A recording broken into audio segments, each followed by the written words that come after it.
Breaking news Siddipet జిల్లాలో తీవ్ర విషాదం చోటు చేసుకుంది. సెల్ఫీ కోసం వెళ్లి ఏకంగా 5గురు ప్రాణాలు కోల్పోయారు. మార్కుక్ మండలం కొండపోచమ్మ సాగర్ డ్యాం చూడడానికి 7గురు యువకులు వెళ్లారు. సెల్ఫీ కోసం డ్యాంలోకి యువకులంతా దిగారు. ఒకరి చెయ్యి ఒకరు పట్టుకుని 7గురు డ్యాంలోకి దిగారు. ప్రమాదవశాత్తు 7గురు డ్యాంలో కొట్టుకుపోయారు. అయితే స్థానికులు 2ని కాపాడారు. 5గురిని మాత్రం కాపాడలేకపోయారు. మృతదేహాల కోసం గల్లంతు చర్యలు కొనసాగుతున్నాయి. దీంతో స్థానికంగా విషాదం నెలకొంది.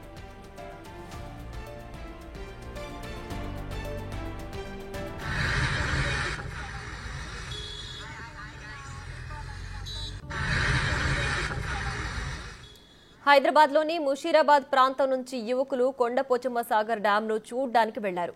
చనిపోయిన వారంతా 20 ఏళ్ల లోపు వారని అధికారులు చెప్పారు.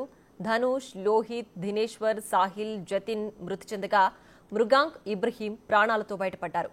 ఈ ఘటనపై కేసు నమోదు చేసుకున్న పోలీసులు దర్యాప్తు చేస్తున్నారు.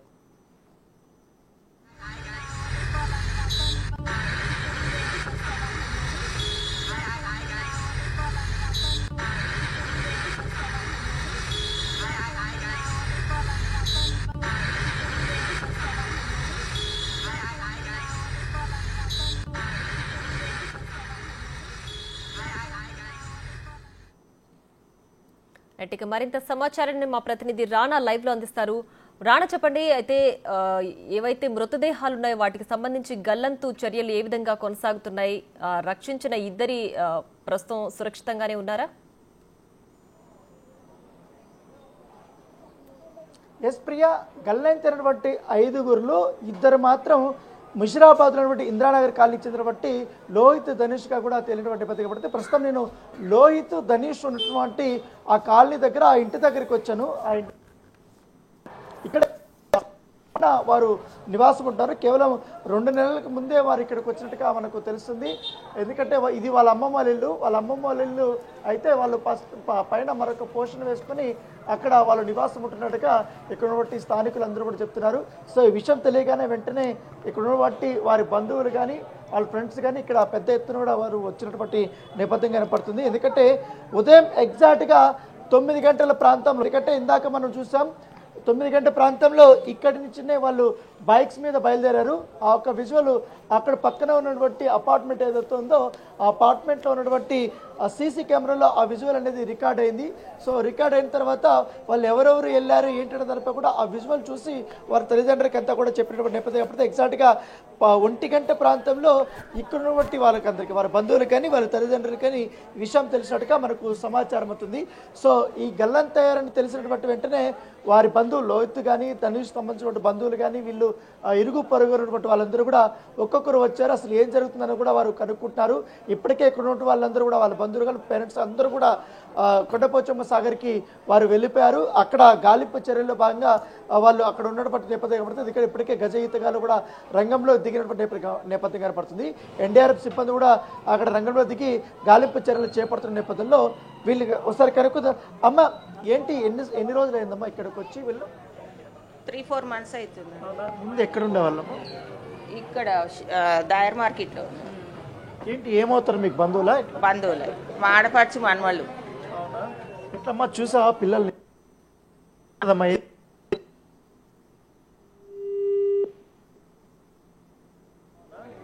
ఎప్పుడు తెలిసింది ఈ విషయం? 12:30కి తెలిసింది. అప్పటికి ఇక్కడికి వచ్చారా? వాళ్ళు వెళ్ళిపోయారు అప్పటికి? మేము ఇక్కడికి వచ్చినాక తల్లిదండ్రి అందరు వెళ్ళిపోయిండ్రు, అక్క చెల్లెళ్ళు అందరు. అమ్మ మీరు ఎక్కడ ఉంటారమ్మా? ఇక్కడే ఉంటారా? మేము అక్కడ మా దారి మార్కెట్ ముషిరాబాద్ దారి మార్కెట్లో ఉంటామండి. మా ఆడపడుచు మనమండలే, మేమిద్దరం తోటికోడలు. మీరు చూసారమ్మా పిల్లల్ని? చూసినామండి. చిన్న వయసులో ఉంటుండండి, నాని నాని అనుకుంటా పిల్లలు. చిన్న పిల్లలు 2 అన్నదమ్ములు, 2 బాబులు, ఒక పాప. మా పాపకి, ఆమెకి పాప మ్యారేజ్ అయ్యి ఇక్కడ వాళ్ళు వచ్చి సెటిల్ అయిపోయారు. ఇక్కడికి వచ్చి వాళ్ళ అమ్మ వాళ్ళ ఇంటి మీదనే కట్టుకున్నారు ఇల్లు. వాళ్ళకు అన్నదమ్ములు లేరని బిడ్డల్ని, ఆడపిల్లల్ని ఇక్కడనే పెట్టుకొని ఇక్కడనే కట్టుకొని ఉన్నారు వాళ్ళు. అట్లా కూతురు పిల్లలు, పెద్ద కూతురు పైన వచ్చి కట్టుకొని ఉన్నది. ఆమెకు 3 అక్క చెల్లెళ్ళు అయితే పెద్ద ఆమె వచ్చి ఇక్కడ పైన కట్టుకుంది. ఈమె 2 ఆమె అత్త, 2వ కూతురు. సో వీళ్ళందరూ కూడా బంధువులు. విషయం తెలియగానే పరిగెత్తుకుంటూ వచ్చారు. ఎందుకంటే చాలా చిన్న వయసు, 20 ఏళ్ళు కూడా లేదు ఇద్దరికి కలుపుకొని. సో వాళ్ళు ఇంత చిన్న వయసులో ఇట్లా గల్లంత అవడం అట్లా వాళ్ళు జీర్ణించుకోలేకపోతున్నామని చెప్తున్నారు. ఎందుకంటే ఎవరైతే వాళ్ళ అమ్మమ్మ ఇంటి దగ్గర ఉన్నారు కాబట్టి ఆమెకి కొడుకులు లేరు, ఓన్లీ కూతురు ఉంది. ఈ నేపథ్యంలో వాళ్ళు ఎక్కడో రెంట్కి ఇళ్లలో ఉంటే అక్కడ ఎందుకు ఉంటారు అండి అనేసి అప్పుడు వాళ్ళు 2 months బ్యాక్ ఇప్పుడు మనం చూస్తున్నట్టు ఈ విజువల్స్లో వారు పైన ఒక చిన్న వెహికల్ షెడ్ కానీ అలాగే ఒక చిన్న రూమ్ కూడా వేసుకొని ఆ పిల్లలు ఇద్దరు అలా తల్లిదండ్రులతో ఎక్కడికి వచ్చినట్టుగా వారు స్థానికులు చెప్తున్నారు. సో ఎగ్జాక్ట్గా నేనుంటున్న బట్టి ఈ ప్లేస్లోనే మొదటిగా ఇక్కడ బైక్ స్టార్ట్ చేశారు. ఎందుకంటే ఆ విజువల్ అనేది సీసీ కెమెరాలో చాలా క్లియర్గా రికార్డ్ అయింది. సో వాళ్ళందరూ కూడా చాలా హ్యాపీగా ఆనందంగా కూడా బయలుదేరారు. కానీ వాళ్ళకి తెలియదు అంత సడన్గా ఇట్లా జరుగుతుంది అనేసి వెళ్ళిన బట్టి బంధువు వాళ్ళ ఫ్రెండ్స్ అందరూ కూడా ఇప్పుడు గల్లాన్ని తిరిగిన పరిస్థితి పడుతుంది. ఏంటి మీరు చూసుంటారా ఇక్కడ మీ పిల్లల్ని? చూసుంటాము. గత 3 నెలల కిందనే వాళ్ళు ఇక్కడ వచ్చారు. జితిన్, మన ధనుష్, ఇంకా లోహిత్ వాళ్ళ అమ్మమ్మ వాళ్ళ ఇల్లు. యాక్చువల్లీ వాళ్ళ పైన వాళ్ళ పాపకి ఒక 2 రూమ్లు వేసి వాళ్ళు ఇక్కడ ఇచ్చి నివాసం ఉంటారు. వాళ్ళు ఏంటి ఏం చేస్తారు వాళ్ళిద్దరు? ధనుష్ అన్నట్టయినా ఫోటో స్టూడియోలో చేస్తాడు, మన లోహిత్ అన్నట్టయినా ITI నేర్చుకుంటాడు. అంటే ఫస్ట్ ఎట్లా వచ్చింది ఇన్ఫర్మేషన్ వీళ్ళకి? వీళ్ళు 9 గంటలకి ఇక్కడ నుంచి స్టార్ట్ అయ్యారు. అక్కడ వెళ్ళేసరికల్లా 12-12:30 అయ్యింది అనుకుంటా. అక్కడ ఎవరైతే వీడియోగ్రఫీ తీస్తుండో అతను మనకు ఫోన్ చేసిండు. వీడియో తీసేటైనా ఫోన్ చేసి లాస్ట్ లో ఆడుకుంటున్నది ఆ వీడియో చూసారా మీరు? చూసాము. ఆ వీడియోగ్రాఫర్ తీసేటైనా మాకు ఇన్ఫర్మేషన్ ఇచ్చిండు. ధనుష్ ఇంకా లోహిత్ వాటర్లో వెళ్ళిపోతుర్రు అని చెప్తే మళ్ళీ మేము ఇమీడియట్లీ ధనుష్కి ఫోన్ చేస్తే మేము అతను కాదు అనుకుని ఆయనకు ఫోన్ చేస్తే ఫోన్ లిఫ్ట్ చేయడం లేదు. ఇక అట్లా మేము కన్ఫర్మేషన్ తీసుకున్నాము. అలా ఇంటికి కూడా ఇన్ఫర్మేషన్ ఇచ్చినుండే. ఇప్పుడు ఆ వీడియో చూసిన తర్వాత అందరు ఇక్కడి నుంచి బయలుదేరని అనిపించిందా? వాళ్ళు మీరు గుర్తుపడతారా వాళ్ళని? మన ధనుష్ లోహిత్ని మాత్రమే గుర్తుపడతాము. వాళ్ళు ఏంటంటే 3 months బ్యాక్ వచ్చారు కాబట్టి వాళ్ళ ఫ్రెండ్స్, వాళ్ళ కొలీగ్స్, వాళ్ళ మ్యూచువల్ ఫ్రెండ్స్ ఉంటారు కదా, వాళ్ళందరూ కలిసి వెళ్ళారు ఇక్కడ నుంచి. అట్లా అంటే వెళ్ళేటప్పుడు ఇక్కడ ఎవరితో మాట్లాడారో ఏమన్నా చెప్పింది ఏమన్నా మీకు ఐడియా ఉందా? ఎవరన్నా చెప్పారా మీకు ఏమన్నా? ఏం చెప్పలేదు. వాళ్ళు వెళ్ళేటప్పుడు మాత్రమే మేము చూసినాము. ఇక మేము కూడా వెళ్తారు కదా, ఇక్కడ ఎటో బయటికి వెళ్తారేమో, ఫ్రెండ్స్ వాళ్ళ ఇంటికి వెళ్తారేమో, ఏదో కాలేజ్ పార్టీస్ ఉన్నాయేమో అని చెప్పి మేము కూడా అట్లా అనుకుని చూసే వరకల్లా ఈ న్యూస్ వచ్చింది. అంతే. ఎలా ఉంది? ఎందుకంటే 2 పిల్లలు ఈ మధ్యకాలం వచ్చారు, 20 ఏళ్ళు కూడా లేవు. మీ కాలనీలో తిరిగారు, మీ కళ్ళ ముందు తిరిగారు, ఇప్పుడు గల్లం తయారనిపిస్తుంది. ఏమనిపిస్తుంది అసలు చూస్తుంటే? ఇది చాలా బాధాకరమైన విషయము. ఎందుకనంటే వాళ్ళిద్దరు పిల్లలు చాలా మంచోళ్ళు. ఎందుకనంటే వాళ్ళు ఎక్కడ తిరగరు, ఎక్కడ చేయరు. ఎందుకనంటే వాళ్ళు అందరికీ రెస్పెక్ట్ ఇస్తారు, అందరు మంచిగానే ఉంటారు, వాళ్ళు కూడా మంచిగానే ఉంటారు. కానీ ఎందుకు ఇట్లా సడన్లీ అలా డిసిషన్ అయిందో కూడా మనకు కూడా తెలియదు. వాళ్ళ ఫాదరు వాళ్ళ మదర్ ఏం చేస్తారండి? వాళ్ళ మదర్ ఇంట్లోనే ఉంటారు, వాళ్ళ ఫాదర్ ఏమో ఫోటోగ్రఫీ చేస్తాడు. ఓకే. ఇతను కూడా ఫోటోగ్రఫీ నాన్న దగ్గరేనా లేకపోతే ఎట్లా? బయట నేర్చుకుంటుండు, వాళ్ళ నాన్న దగ్గరనే బయట నేర్చుకుంటుండు. చదువుకున్నారా వీళ్ళు? ఏమన్నా ఐడియా ఉందా? వీళ్ళు జితిన్ అనేట మన ధనుష్ అనేటనే ఇంటర్ అయిపోయింది. ఈ మన లోహిత్ అనేటనే ITI చేస్తుండు. సార్ రెగ్యులర్గా ఎట్లా పోయేటప్పుడు కలిసేటోడా ఎప్పుడన్నా మీకు ఇద్దరు కానీ కలిసి? బయటికి వెళ్ళేటప్పుడు హాయ్ అన్న అనేటోడు, అన్నీ అంటే ఎక్కడ మర్యాద తప్పకపోతుండే. మంచి వ్యక్తులు వాళ్ళు ఇద్దరు. ఇక సడన్లీ ఇట్లా డిమిస్ అయింది, చాలా బాధాకరమైన విషయం. ఎందుకంటే వాళ్ళు కూడా చిన్న ఫ్యామిలీ నుంచి వాళ్ళు వచ్చారు. 2 పిల్లలను కోల్పోయారు. వాళ్ళ సిస్టర్ రీసెంట్లీ మ్యారేజ్ అయ్యింది. అట్లా. ఇక్కడ ఏందా మ్యారేజ్? బయట అయిందా? లవ్ మ్యారేజ్ చేసుకుంది తను. అట్లా. సో ఇక్కడ కాలనీ దగ్గర వాళ్ళకి తెలిసిన వారు కానీ వాళ్ళ ఫ్రెండ్స్ కానీ చాలా బాధపడుతున్నారు. ఎప్పుడొచ్చినా కూడా పలకరించేటోళ్ళు, హాయ్ అన్న అనేటోళ్ళు.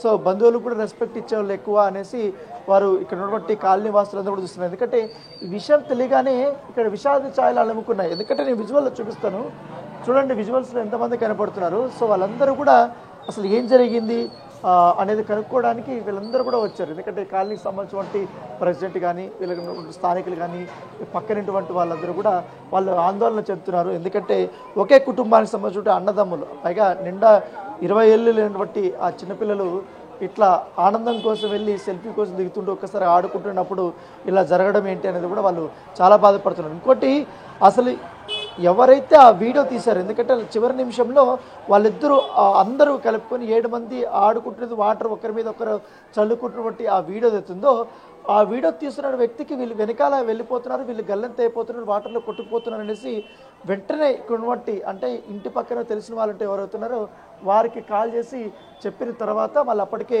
ఆ టీవీలో కానీ అప్పటికే వీళ్ళందరూ కూడా వచ్చేయడంతో దీంతో వాళ్ళు కన్ఫర్మేషన్ తీసుకున్నట్టుగా తెలుస్తుంది. దాంతోపాటు ఇందాక మనం విజువల్లో కూడా చూస్తాం, ఎందుకంటే వాళ్ళు ఇక్కడి నుంచి స్టార్ట్ అయినప్పుడు ఎప్పుడైతే నియర్ టు కొండపోచమ్మ సాగర్కి వెళ్ళేటప్పుడు వాళ్ళందరూ కూడా బైక్స్ మీద వెళ్ళినప్పుడు అక్కడ కూడా సెల్ఫీ వీడియోలు తీసుకున్నారు. తను కూడా స్టేటస్ పెట్టుకున్నాడు, ఎవరైతే లోహిత్ అనే అబ్బాయి తను స్టేటస్ పెట్టుకున్నాడు. దాంతోపాటు తన అన్న కూడా బ్యాక్ సైడ్ వస్తున్నాడు అంటూ ఇట్లా చూపిస్తూ అతను స్టేటస్ పెట్టుకున్నాడు. సో ఆ వీడియోలు వాళ్ళు చూసి చాలా బాధపడుతున్నారు ఇక్కడ బట్టి స్థానికులు కానీ వీళ్ళందరూ కూడా. సో ఎందుకంటే ఎంత ఆనందంగా వెళ్ళాల్సినటువంటి ఆ పిల్లలు ఇద్దరు కూడా ఇప్పుడు గల్లంతయ్యారు. ఇప్పటి వరకు కూడా వాళ్ళు కుటుంబ సభ్యులు అక్కడికి వెళ్ళి అక్కడ ఉన్నటువంటి అధికారులు అంతా కూడా వాళ్ళు మొత్తం వెతుకులాట ప్రారంభించినట్టుగా మనకు అవుతుంది. అంటే మీరు చూసారండి, మీరు పిల్లలు ఇక్కడే ఉంటారా, వాళ్ళ పిల్లలు చూసారా? మీరు వాళ్ళ పిల్లలు ఈయనే ఉంటారు, అమ్మమ్మ దగ్గరనే ఉంటారు. అమ్మమ్మ దగ్గరికి అయితే వాళ్ళు ఈడొచ్చి పొద్దుగాల అంతా ఇప్పుడు అలా చూసుకుంటే మీకు అర్థమైపోతుంది. 8:30కి 8:15కి ఇట్లా వెళ్ళారు వాళ్ళంటే. మీకు ఎప్పుడు తెలిసింది? ఇది మాకు 10:30-11 తెలిసింది మాకు. వీళ్ళకి చెప్పేశారు అప్పటికి. వీళ్ళకి అయితే వాళ్ళ బిడ్డ వచ్చింది, ఏడుస్తుంది. వాళ్ళ ఎవరు ధనుష్ వాళ్ళ అమ్మ. ఏమైంది బిడ్డ అది అంటే, బాబాయ్ ఇట్లా పిల్లలు పోయారు, ఇట్లా సంగతి ఆడికి నాకు ఇట్లా ఫోన్ వచ్చింది, ఇట్లా అయిందంట బాబాయ్ అని చెప్పింది. ఏమైందమ్మా ఇట్లా వాళ్ళ డ్యామ్లకు ఏం చెప్పిపోయారంటే వాళ్ళ ఇంటికి మామూలుగా వాళ్ళ మదర్ గిట్ట ఏం చెప్పి నేను అడిగి ఎట్లా పోయారు బిడ్డ అంటే, ఏమో అందరు కలిసి ఆడుకుంటా మాట్లాడుకుంటా ఏమో చేసిరు బాబాయ్, మాకు తెలియదంట. వాళ్ళు వెళ్ళిపోయినాక తర్వాత 1:30కు మాకు ఫోన్ వచ్చింది బాబాయ్ అని చెప్పారు. గంటలు చెప్పారంటే వాళ్ళ మమ్మీ అక్కడ నుంచి ఫోన్ చేసిరంట. వాళ్ళు చేసి ఆ ఫోన్కు భయపడే మాట్లాడుతుంది, కింద కూడా ఏడుస్తూనే ఉంది వాళ్ళ తల్లి. ఇక అవన్నీ గాబరా ఏడుస్తుంటే ఇక అంతేలేమే అలా నాయన వచ్చిండు. ఆయన వస్తే ఏమైంది అంటే ఏడుస్తుంది, ఇక బాగా ఏడుస్తుంటే డీటెయిల్స్గా అడిగిపోయి కనుక్కోరా అని చెప్పి ఇక నేను వెళ్దామని బయలుదేరదాము ఏమన్నా వద్దు, నువ్వు మా పెద్ద మనిషి నువ్వు పోలేవు అని చెప్పి మా కొడుకు ఏం చేసిండు, ధనుష్ వాళ్ళ డాడీని కూర్చొని పెట్టుకుని బండి మీద డైరెక్ట్ అక్కడికి వెళ్ళిపోయాడు. ఏంటి వెతుకులాట జరిగిందంట, ఎత్తుకుతారంట, గజ తగలని కూడా పంపించారంట. చాలా మంది ఎత్తురు. ఇక వేరే ఎవరిని అక్కడ డ్యామ్ పోనిస్తలేరంట. అయితే ఈ చెరువు కట్ట పొంటి అందరూ నిలబడుతున్నారంట. ఇంకా దొరకలే అంట. దొరికినాక కన్ఫర్మ్ చేస్తే నేను ఇన్న ఉన్నాగా డాడీ, నేను నీకు ఫోన్ చేస్తా అని చెప్పింది. ఇప్పుడు మీ గల్లీలో 20 ఏళ్ళు కూడా లేదు పిల్లలకి, ఇద్దరికి ఒకటే కుటుంబానికి చెందిన వాళ్ళు అనిపిస్తుంది. అసలు మీరు చూసుంటారు కదా. ఒకటే కుటుంబానికి చెందిన వాళ్ళకి అసలు ఎవరు దిక్కులేరు. వాళ్ళ అమ్మమ్మ తెచ్చి ఇక్కడ వాళ్ళ పాపకు ఇల్లు ఇచ్చి వాళ్ళని పోషణ చూసుకొని వాళ్ళను మంచి చెడ్డలు అమ్మమ్మనే చూస్తుంది. ఇక పిల్లలు చదువుకు దానికి దీనికి వాళ్ళ అమ్మ కూడా కష్టపడుతుంది. ఆయన ఫోటోగ్రాఫర్ పనిచేస్తాడు. ఇక పిల్లల ఆధార్ మీద ఉండేది. వాళ్ళ సిస్టర్ది మ్యారేజ్ అయిపోయింది. ఇక పిల్లల భవిష్యత్తు గురించి వాళ్ళు వచ్చి ఇక్కడ ఏదైనా పని చేసుకొని బతామని చెప్పి కానీ ఇంతలో ఫ్రెండ్షిప్లు వీళ్ళు కలిసి ఇక్కడ పోయి చేసుకున్నారు. ఇప్పుడు ముగ్గురు పిల్లలు ఇద్దరు చనిపోయారు అంతేనా? ఇప్పుడు వీళ్ళ ఇంట్లో వీళ్ళ కుటుంబం ఇక బయట పిల్లలు కూడా ఉన్నట్టు. వాళ్ళు ఎవరు వాళ్ళ పేరు డీటెయిల్స్ అయితే ఇవ్వలేదు. ఇక వాళ్ళ పిల్లలు అక్కడ తుడుచుకుంటూ ఉంటారు. వాళ్ళు ఫోన్ ఎత్తలేరు. వాళ్ళు ఫోన్లు చేస్తున్నాం మేము, ఎత్తలేరు, చెప్తలేరు. 1 గంట అయినాక మా బాబు ఏం చెప్పి నేను పిఎస్ఓలు గిట్ట ఉన్నారు అక్కడ వాళ్ళు చెప్పిన 1 గంట అయినాక ఫోన్ చేసి ఇప్పుడే వచ్చారు గజయితగాళ్ళు దేవులాడుతారని చెప్పి ఒక అర్ధగంట ముందుగా చెప్పాడు. సో వీళ్ళందరూ కూడా చాలా బాధపడుతున్నారు. ఎందుకంటే ఇంట్లో ఒకే కుటుంబానికి సంబంధించిన ముగ్గురు, ఒక అమ్మాయికి పెళ్ళైపోయింది ఈ మధ్య కాలంలో. ఉన్న ఇద్దరు, ఒకరేమో ఫోటోగ్రాఫర్గా పనిచేస్తున్నాడు. వాళ్ళ నాన్న వృత్తిని కొనసాగించడానికి అతను నేర్చుకుంటున్నాడు. ఇప్పుడు సడన్గా ఈ మరణ వార్త వినగానే వీళ్ళందరూ కూడా చాలా బాధపడుతున్నటువంటి పరిస్థితి. Right Rana, thanks for the updates.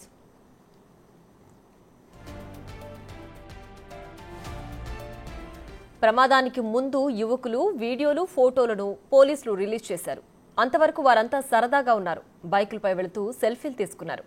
అక్కడికి వెళ్లిన తర్వాత కూడా స్నానాలు చేస్తూ వీడియోలు షూట్ చేశారు.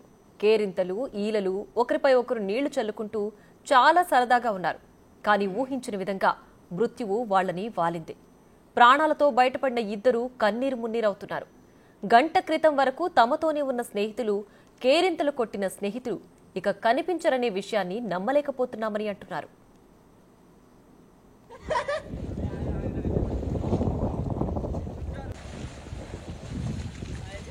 ఇక ఈ ఘటనపై సీఎం రేవంత్ రెడ్డి స్పందించారు. గల్లంతైన వారి కోసం గజ ఈతగాళ్లతో గాలింపు చర్యలకు ఆదేశించారు. జిల్లా అధికారులు దగ్గరుండి పరిస్థితిని పర్యవేక్షించాలని సూచించారు. తగిన సహాయక చర్యలు చేపట్టాలని ఆదేశించారు. యువకుల మృతిపై వారి బంధువులు కూడా విచారం వ్యక్తం చేస్తున్నారు. ఉదయం ఇంటి నుంచి వెళ్లడం చూశామని, ఇంతలోనే ఇలా జరగడం బాధాకరమని అంటున్నారు. ఇక్కడ సానిపుల్లి వీళ్ళు బంధువులు అవుతారు. వీళ్ళు మనకు ఈ పిల్లలు పొద్దుగాల వచ్చి 5-6 కలిసి అందరం కలిసి ఏం చేస్తున్నారంటే, నేను ఎటు పోతున్నా పిల్లలు మేము అనుకున్నాం. ఇవాళ మార్నింగ్ 7:30, 8 o'clock పోయిన తర్వాత కాలేజ్ స్టూడెంట్స్ కాదు ఎక్కడ పోతున్నారు ఏమో అని మేము అట్లా అనుకున్నాం. పిల్లలు ఆడికి గుడి పోతున్నారని కూడా మాకు తెలియదు. అయితే వీళ్ళు పోయినాక 2 గంటల తర్వాత మాకు అక్కడ నుంచి ఒక ఫోన్ వచ్చింది. ఇట్లా సంగతి ఇట్లా గల్లంతయ్యారు, ఇట్లా వాళ్ళ బాగా నీళ్ళకి పోయిన పిల్లలు ఇట్లా అయిపోయారు అని చెప్పి వేరే వాళ్ళు ఫోన్ చేసి వీళ్ళంతా ఏడ్చుకుంటా చేసి మా వాళ్ళ అమ్మ నాయనను వాళ్ళ అమ్మమ్మను ఇంకో అత్త వీళ్ళందరూ కలిసి పంపించేసాం. వాళ్ళ కార్లో వెళ్ళిపోయారు. అయితే ఆడికైతే వచ్చి ఫోన్ చేస్తే మా బాబు కూడా ఉన్నాడు అక్కడ. అంటే మా బాబు ఇలా తీసుకొని పోయాడు. తీసుకొని పోయి ఆయన వచ్చినాక ఫోన్ చేస్తారంటే ఒక్కడ పోలీసులేరంట పోలీసు వాళ్ళు. మా బాబు పోయింది ఇప్పుడు వీళ్ళని తీసుకొని వాళ్ళ అమ్మ నాయనని వాళ్ళని తీసుకొని పోయిండారు. రాగానే వాళ్ళకి ఏమన్నా ఉంటే మేము ఇన్ఫర్మేషన్